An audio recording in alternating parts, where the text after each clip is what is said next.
This week on To the Contrary, Democratic pollster Celinda Lake with the latest on the women's vote.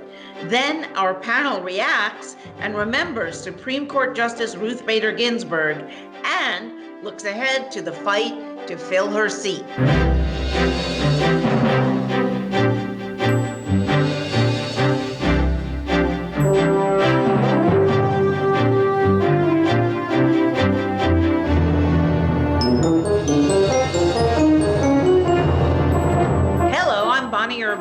Host of To the Contrary, a weekly discussion of news and social trends from diverse perspectives. This week, the nation says goodbye to Supreme Court Justice Ruth Bader Ginsburg, a pioneer for women's legal rights, and the Senate battle over filling her seat on the court just weeks before Election Day, with Americans already voting in some states. Joining me now is Democratic pollster and political strategist Celinda Lake, and I may say, Celinda, probably the preeminent expert in the nation on the women's vote. How are you? Oh, it's great to be here, and thank you for that generous introduction. Well, we've only been talking for 20 some odd years now, right? Yeah. So, first of all, we're talking about the women's vote. How could women be undecided at this point in this race? I don't think there's ever been as stark a contrast between the choices for president as there are in 2020. It's so true. And the stakes could not be higher for women. So women aren't that undecided. There are only a couple of percentage points who are undecided. But there are a lot of women who are soft supporters of their candidates and really have the potential to move back and forth. Women are the voters who are putting Joe Biden in the lead right now. There's a huge gender gap, and that being the difference between the voting of women and men, and a record number of women married to Trump voters. So under a lot of pressure to shift their vote. So tell me about those margins nationally and in the key battleground states. What are the women of the percentage of women who choose Biden over, who are supporting Biden over Trump? So depending on the state, women are voting for Biden by anywhere from 15 to 22 points. And you see a particularly large margin in the suburbs. You see senior women voting in record numbers for the Democrats, much more than they did for Hillary Clinton, for example. You see in every group, women more supportive than men. And one of the places you see a big gender gap is among Latino voters, where Latinas are like done with Trump. He endangered their children. He endangered their families. They're done. Latino men are still flirting with whether or not to vote for Trump. Really? Was Latino men, why? Why the difference? More focused on the economy, like a strong personality, more conservative, and not as focused on COVID as the women are. What is the chief characteristic of Joe Biden, do you think, that is attracting women? Or is it really just an anti-Trump vote more than pro-Biden? No, it's pro-Biden too. They're really appealed to by stability. Women were really never liked Trump's personal style, but they thought, we didn't elect a politician, we elected a businessman. This is what you expect. But in the era of COVID, what was a personality became a governing style, and women really don't like that governing style. And they think that the president promotes division as a political strategy, that he foments violence and disruption, and that he has brought chaos literally to their kitchen tables. And how worried are women about racial divisions in this country and what that is going to do to the future of the country, period, and then also the future of the economy? If we have riots going on, we're not really expecting to have a very strong economy. Yeah, now, of course, most of the protesters are peaceful, and but you find women drawn both ways, right? Women very oriented toward racial division and wanting to do something better. Women very, very moved by George Floyd calling out for his mother as he was dying. That really was visceral for women. On the flip side, the administration is fostering this law and order, violence rhetoric, and that's very appealing to women as well. So they're really torn. What's interesting is I would say the law and order violence dynamic has really backfired. And it hasn't really particularly caught on with suburban women, but the division piece and deliberately dividing the country and division getting in the way of getting anything done is very, very salient to women. Women also resent deeply that the president won't listen to experts, won't listen to anybody, won't listen to them about what's going on for their families and their jobs and their kids and their communities. And so there's just a governing style here that's very alienating for women. What do you think is the most salient point for President Trump that attracts women to him? Because I asked the same question about Biden. So the thing that really attracts people is that he has changed, and they would still like change. They're very cynical about politics and the economy. The economy is what's really holding the president up.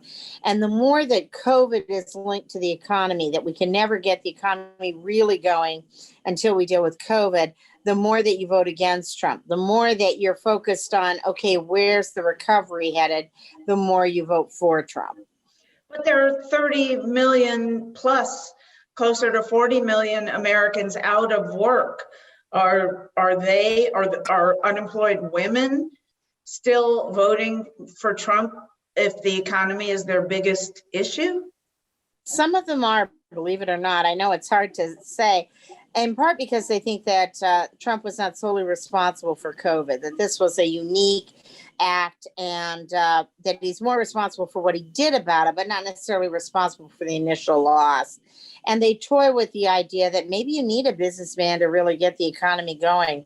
But women are also more focused on two other things. They're more focused on who's benefiting in this recovery. Is it Ritz-Carlton or is it Bertha's Cafe who got the help? And then the second thing that women are very focused on, and I think the Supreme Court vacancy will elevate this as well, as healthcare. Women are the healthcare voters. 80% of healthcare voters are women. Women are the one that really vote, whether pre-existing conditions are covered, whether their mother's prescription drugs are price gouging or not, what that vaccine is going to cost, whether it's going to be safe for their kids. They really are the healthcare voters. And healthcare is the one issue where they tell the men in their lives what to do, and at least the men admit it. And we'll get to the Supreme Court issue in a moment, but I do want to ask you, what impact is Kamala Harris having with women voters and women of color voters? The standard maxim is that people don't vote for vice president. Is that holding with this election as well? Well, initially, she was very, very energizing to the ticket, particularly with younger women, particularly with women of color, Latinas, as well as African-American women, and men too, for that matter, honestly. So very energizing. It is true that VPs and presidents merge together in their images, and you see that process happening. But those groups in particular really excited about having a woman on the ticket and a woman of color on the ticket, love her energy, love the generation that she represents, like her record on issues, like that she stood up for people on healthcare and housing and predatory lending, like the way she handled herself on the Judiciary Committee and the Intelligence Committee. So there's a lot of excitement that came from having Senator Harris on the ticket.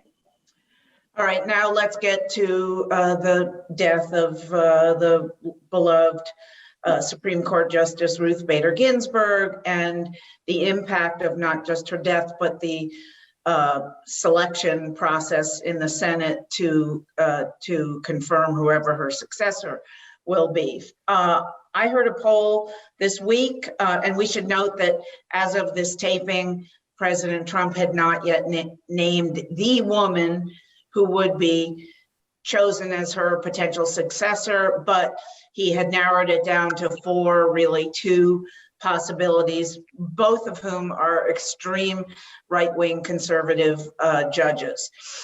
How much is picking a woman for President Trump going to do for him with the women he needs in his corner right now? So, Not just his core supporters who are, evangelical Christians, extremely conservative in their values and want Supreme Court justices who will vote to overturn Roe v. Wade, but also, but rather the undecided women who could go either way. Do they care who's selected? So it's a really good question. First of all, clearly there is a base strategy here, and the court issue was used as a base strategy in 2016. Kellyanne Conway was really the author of this, or the authoress of this strategy, and knew that conservative judges were a real mainstay of those evangelical women who have always had some discomfort with Donald Trump. So it's an important part of energizing and turning out his base and solidifying that base. That said, among the swing women, they traditionally have not voted the court very much. I think they will be initially pleased at the woman and that a woman is being picked, but the more they find out about her, the less pleased they may be. And in fact, those swing women are very pro-choice, for example, very strongly in favor of pre-existing conditions being covered and moving on from the ACA, not doing away with it and starting all over again.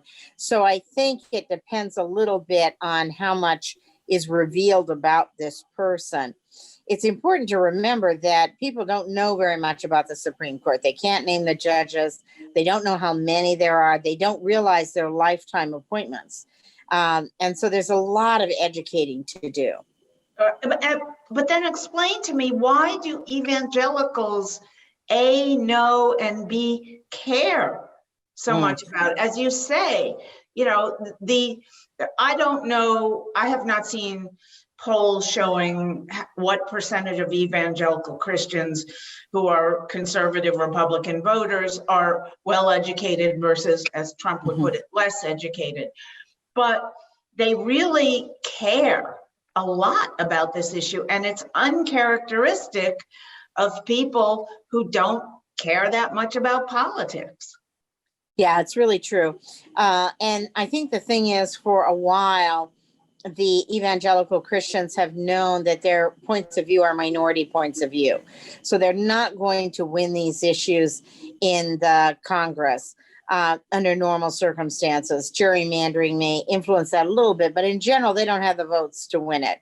They know the court is their last refuge, and the church fills in for the education that social studies doesn't get to any of us. It's too bad the third branch of government is in the spring when everybody is focused on summer vacation, because people don't pick up very much about the third branch of government in school, but the churches make up for that. All right, thank you so much for your great insights and for Thank your willingness to share the information about the inside the minds of women voters in 2020. Thank you so much, and we'll see you again before the election. I look forward to it. Thanks for having me, and thanks for your great analysis. Thanks, Celinda. Okay, joining me now to discuss the impact of the women's vote and Ruth Bader Ginsburg's death are DC Delegate Eleanor Holmes Norton, longtime To the Contrary panelist, and Tiana Lowe, also a regular To the Contrary panelist and a commentator for the Washington Examiner. Welcome to you both. Tiana, let's start with you. President Trump, as of this taping, had not named which woman he was going to select for the Supreme Court, but he had it rounded down to probably two who were equally conservative, both anti-abortion rights, and both pretty extreme right, as he promised he would do. Do you think this will do much to energize women who are undecided at this late point in the election season? So I think it will energize women, but on both sides of the aisle. this is a very unique opportunity for Republicans to really enact an anti-administrative judiciary. That's something that, more than any socially conservative issue, the Supreme Court actually has a say over. You know, if Roe v. Wade were overturned, which even if he passed Justice Amy Coney Barrett, they probably would not actually have the votes to overturn Roe v. Wade or Casey. What they could do more so is slowly dismantling the administrative state, chipping away at anti-right to work laws. Those are the things that are really the bigger factors, but that's not the A1 headline news. Everyone is really focused on the abortion issue, and it makes sense because Ruth Bader Ginsburg was, I mean, I can say this very safely as a conservative, a champion of women's rights, a champion of workers' rights. And so it's a huge emotional loss, I think, to a lot of people in the country. You know, obviously, I think everyone is in a little bit of a state of mourning for her loss. But this, the untold story of what this filling of this seat could be finally putting the nail in the coffin of things like the Consumer Finance Protection Bureau, where we've already seen the Supreme Court has made a lot of progress in terms of making properly under the White House. So that's the story that I would be following. Eleanor, your thoughts? First of all, undecided women voters this time are likely to be decided. And I say that on the basis of our taking back the House this very term. How did we do it? We did it because of the women's vote. And we have to have had many Republican women in order to have that kind of impact. We picked up many, many seats from Republican districts. Now, if you want to fool with abortion rights at this time, it seems to me you really energize the very same women's vote that won us the House in the first place. Moreover, you can't do much with Roe versus Wade or the abortion decision in one decision at all. They've been chipping away at it.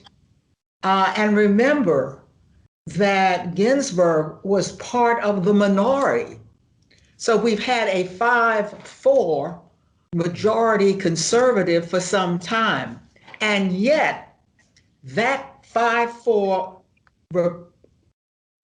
conservative majority has not yet overturned Roe versus Wade. Chipped at it, yes. But this is a 50-year precedent, and I do not expect that the next justice will simply willy-nilly vote to overturn it, wherever she may stand when she's not on the court. Well, Tiana, do you think that relying on the fact that even heavy-duty conservatives, for lack of a better term, but you know, people who are staunchly conservative, women judges who are staunchly conservative, are not going to overturn Roe v. Wade? Is that part of Republican strategy now? Because they can just keep driving trucks through the holes that they punch in it, but leave it as the law of the land? So I wouldn't call it a part of a strategy so much that it is, you know, we have this tendency to attribute a Republican appointee to someone with teleological conservative goals. And I think that rulings, especially from Justice Neil Gorsuch, have just shown that's not true. Gorsuch was the decisive writer of the court opinion that delivered probably the most monumental protections for trans and LGBT folks in the workplace since Obergefell. And the assumption by default that either Justice Kavanaugh or Gorsuch would vote to overturn Roe v. Wade, I believe, is misplaced. Clarence Thomas is probably the only justice on the bench as it stands who would outright vote to overturn Roe v. Wade. Joe Biden is the appeal to normalcy candidate, but is the rest of his party. When we hear responses to,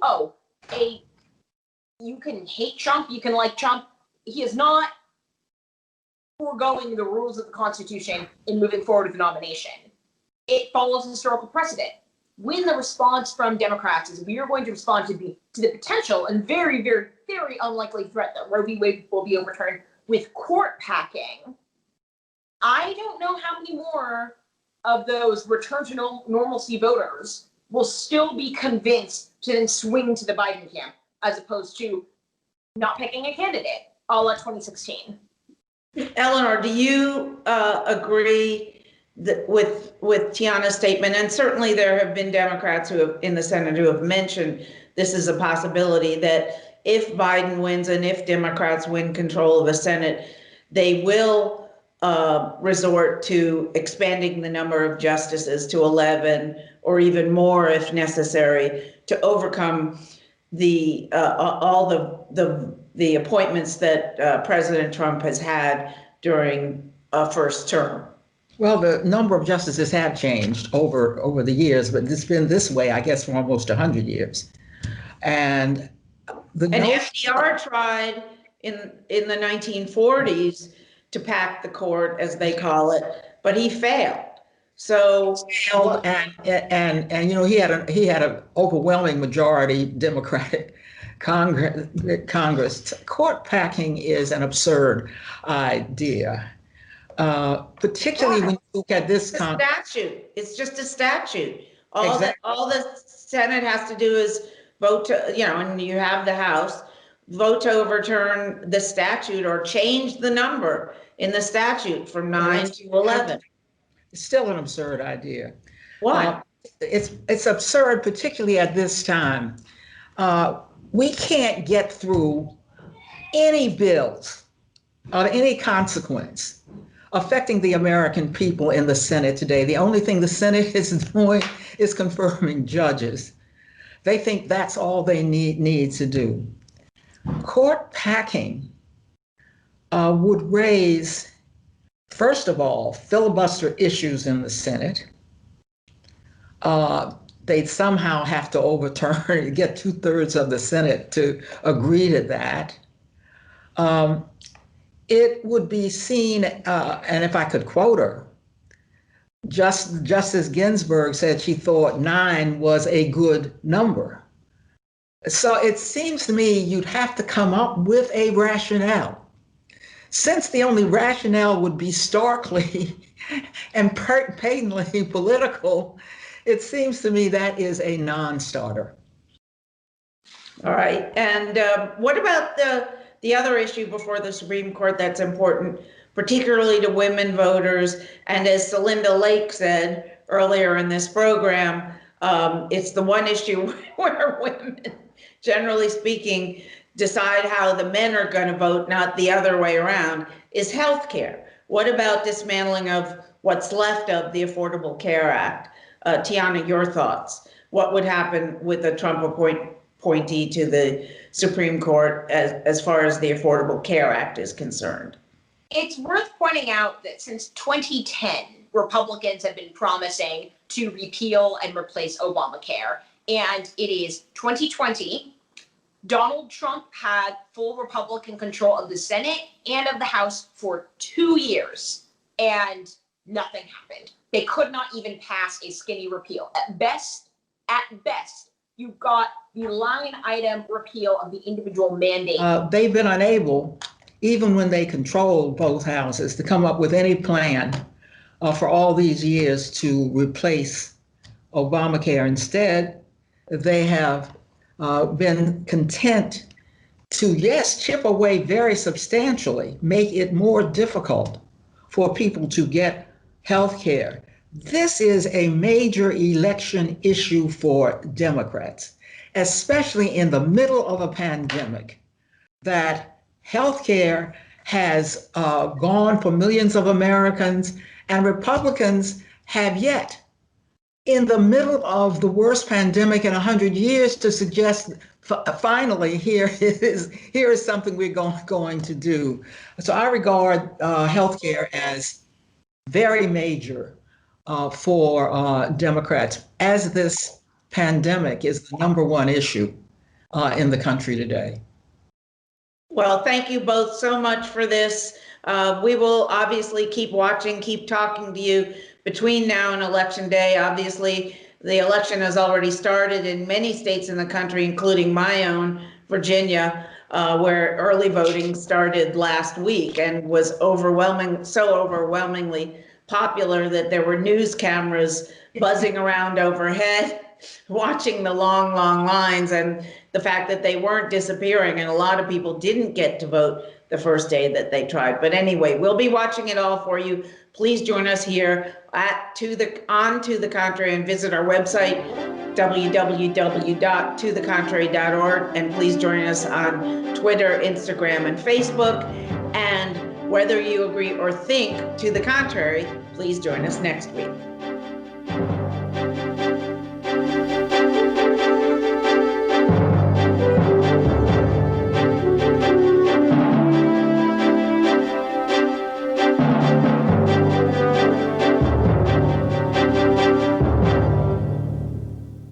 Funding for To the Contrary provided by the E. Rhodes and Leona B. Carpenter Foundation, the Colcom Foundation, and the Charles A. Freoff Foundation. For a transcript or to see an online version of this episode of To the Contrary, please visit our PBS website at pbs.org/To the Contrary.